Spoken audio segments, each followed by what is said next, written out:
Assalamualaikum warahmatullahi wabarakatuh. Perkenalkan, nama saya Ade Rahma, NIM 2230603232, Prodi S1 Perbankan Syariah Fakultas Ekonomi dan Bisnis Islam UIN Raden Fatah Palembang. Pada kesempatan kali ini, saya akan memaparkan hasil review jurnal sebagai syarat pemenuhan tugas akhir mata kuliah Analisis Laporan Keuangan Syariah dengan dosen pengampu Ibu Lydia Desiana, SE MSI. Baiklah, pada kesempatan kali ini saya akan mereview dua buah jurnal. Jurnal yang pertama yaitu berjudul Analisis Prediksi Kebangkrutan menggunakan model Altman Z-Score, Springgate, dan Zmijewski dari laporan keuangan PT Waskita Karya Tbk periode tahun 2018-2022 dengan nama Jurnal Akuntansi Profesi, volume ke-16, halaman 82-90 yang diterbitkan pada tahun 2025 dengan nama penulis I. Gede Eka Surya Aksana Putra serta Nyoman Trisna Herawati. Permasalahan yang ditemukan dalam penelitian ini yaitu mengenai kondisi keuangan PT Waskita Karya Tbk selama periode 2018 hingga 2022 yang menunjukkan tren penurunan dan potensi kebangkrutan, di mana banyak BUMN karya termasuk PT Waskita Karya Tbk menghadapi risiko kebangkrutan akibat utang yang besar dan kinerja keuangan yang kurang memuaskan, sehingga perlu dilakukan analisis prediksi kebangkrutan secara akurat untuk mengidentifikasi kondisi keuangan perusahaan. Kemudian tujuan dari penelitian ini adalah untuk menilai kesehatan keuangan perusahaan dan menganalisis kondisi potensi kebangkrutan PT Waskita Karya Tbk selama periode 2018-2022 berdasarkan skor yang dihasilkan dari masing-masing penggunaan 3 model prediksi kebangkrutan, yaitu model Altman Z-Score, Springgate, dan Zmijewski.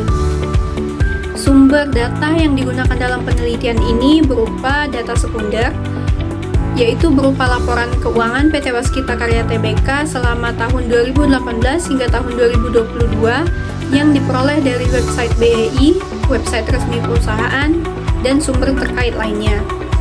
Penelitian ini menggunakan metode yang bersifat deskriptif kuantitatif dengan menggunakan teknik riset internet atau online research pada data sekunder berupa laporan keuangan perusahaan dalam kurun waktu 2018 hingga 2022 yang dianalisis secara sistematis menggunakan 3 model prediksi kebangkrutan, yaitu Altman Z-Score, Springgate, dan Zmijewski. Hingga penelitian ini menghasilkan bahwa analisis menunjukkan PT Waskita Karya Tbk berada dalam kondisi yang mengindikasikan potensi kebangkrutan selama periode 2018 hingga 2022, di mana skor rata-rata dari ketiga model berada di bawah batas cut-off masing-masing yang menandakan bahwa perusahaan mengalami kesulitan keuangan dan berpotensi mengalami kebangkrutan. Tren laporan keuangan juga menunjukkan penurunan dalam laporan laba rugi, kemudian pendapatan, dan total aktiva. Hal ini memperkuat prediksi mengenai kebangkrutan dari PT Waskita Karya Tbk. Kelebihan dari penelitian ini adalah penggunaan beberapa model prediksi yaitu Altman Z-Score, Springgate, dan Zmijewski yang memberikan gambaran komprehensif mengenai kondisi keuangan PT Waskita Karya Tbk. Kemudian analisis tren data keuangan selama 5 tahun memberikan konteks yang kuat terhadap prediksi kebangkrutan. Serta penelitian ini juga memberikan warning awal yang penting bagi manajemen dan investor untuk melakukan langkah perbaikan dan pengambilan keputusan yang lebih hati-hati. Kekurangan dari penelitian ini yaitu penelitian ini lebih bersifat prediktif dan tidak menyertakan analisis faktor eksternal yang mungkin dapat mempengaruhi kondisi keuangan perusahaan, seperti kondisi ekonomi makro ataupun kebijakan pemerintah. Kemudian penelitian ini tidak melakukan analisis mendalam terhadap faktor internal perusahaan yang menyebabkan tren penurunan keuangan tersebut. Sehingga disarankan agar penelitian selanjutnya dapat menggunakan model prediksi lain atau kombinasi model untuk mendapatkan hasil yang lebih akurat dan komprehensif. Baiklah, untuk jurnal yang kedua yaitu berjudul Analysis Economic Value Added dan return on asset sebagai alat mengukur kinerja keuangan pada salah satu bank BUMN terdaftar di Bursa Efek Indonesia periode 2019-2023 dengan nama jurnal Accounting Research and Business Journal volume kedua halaman 56-67 yang diterbitkan pada bulan Agustus 2024 dengan nama penulis yaitu Iwin Listiana. Permasalahan yang ditemukan dalam penelitian ini ialah bagaimana kinerja keuangan bank BUMN yang terdaftar di Bursa Efek Indonesia selama periode 2019-2023 dapat diukur dan dianalisis menggunakan indikator keuangan seperti Economic Value Added, Return on Asset, Weighted Average Cost of Capital, Invested Capital, dan biaya modal.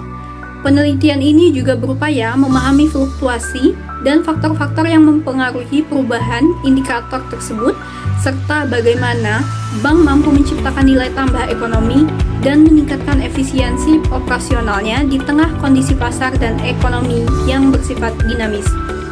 Tujuan dari penelitian ini sendiri ialah untuk menganalisis dan mengevaluasi kinerja keuangan bank BUMN selama periode 2019-2023 dengan menggunakan indikator-indikator utama seperti Economic Value Added dan Return on Asset. Selain itu, penelitian bertujuan untuk mengidentifikasi tren dan faktor yang mempengaruhi perubahan indikator keuangan tersebut serta menilai keberhasilan bank dalam menciptakan nilai ekonomi dan meningkatkan efisiensi operasionalnya. Sumber data yang digunakan dalam penelitian ini berupa data sekunder, yaitu berupa laporan keuangan bank BUMN yang terdaftar di BEI selama periode 2019-2023. Data tersebut meliputi laporan laba rugi, neraca, dan laporan arus kas yang diperoleh dari laporan keuangan resmi dan dianalisis secara kuantitatif. Metode penelitian yang digunakan yaitu pendekatan kuantitatif dengan analisis deskriptif dan statistik. Penelitian ini melakukan perhitungan dan analisis terhadap indikator keuangan seperti Economic Value Added, Return on Asset, Weighted Average Cost of Capital, Invested Capital, dan biaya modal untuk mengidentifikasi tren dan hubungan antar variabel selama periode penelitian. Analisis ini dilakukan secara komprehensif untuk mendapatkan gambaran lengkap mengenai kinerja keuangan bank. Hasil dari penelitian ini adalah bank BUMN mampu menjaga Economic Value Added tetap positif dan mengalami peningkatan dari tahun ke tahun dengan rata-rata Economic Value Added sekitar 3,9 miliar rupiah hingga 5,97 miliar rupiah di tahun 2023, di mana ini menandakan bahwa penciptaan nilai tambah ekonomi. Return on Asset juga menunjukkan tren peningkatan dari 1,41% di tahun 2020 menjadi 2,80% di tahun 2023 yang menandakan efisiensi penggunaan aset dalam menghasilkan laba. Weighted Average Cost of Capital juga mengalami fluktuasi dengan rata-rata sekitar 6% dipengaruhi oleh biaya utang dan ekuitas serta kondisi pasar dan pandemi. Invested Capital juga meningkat setiap tahun dengan didukung oleh kenaikan aset dan liabilitas dari 1,27 triliun rupiah di tahun 2019 menjadi 1,95 triliun rupiah di tahun 2023.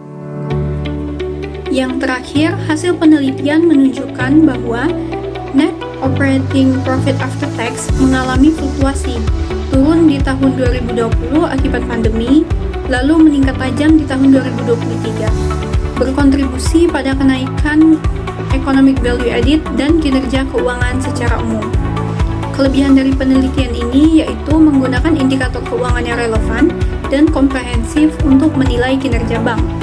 Kemudian analisis tren dan hubungan antar variabel keuangan selama 5 tahun memberikan gambaran yang lengkap. Data yang digunakan juga berasal dari laporan keuangan resmi sehingga valid dan dapat dipercaya, serta menunjukkan bahwa bank mampu meningkatkan kinerja keuangan dan menciptakan nilai tambah ekonomi secara konsisten meskipun menghadapi tantangan dari eksternal. Kekurangan dari penelitian ini yaitu penelitian ini tidak membahas faktor eksternal secara mendalam seperti kondisi pasar, ekonomi makro, dan dampak pandemi secara spesifik terhadap kinerja keuangan. Pendekatan kuantitatif tanpa analisis kualitatif, membatasi pemahaman terhadap faktor-faktor non-keuangan yang mempengaruhi kinerja, serta kurangnya perbandingan dengan bank lain atau sektor keuangan secara umum untuk memberikan konteks yang lebih luas. Dan yang terakhir yaitu kekurangan dari penelitian ini adalah tidak membahas strategi manajemen yang diterapkan untuk mengatasi fluktuasi dan meningkatkan kinerja keuangan. Baiklah, cukup sekian hasil pemaparan review jurnal yang dapat saya sampaikan. Lebih dan kurangnya saya mohon maaf.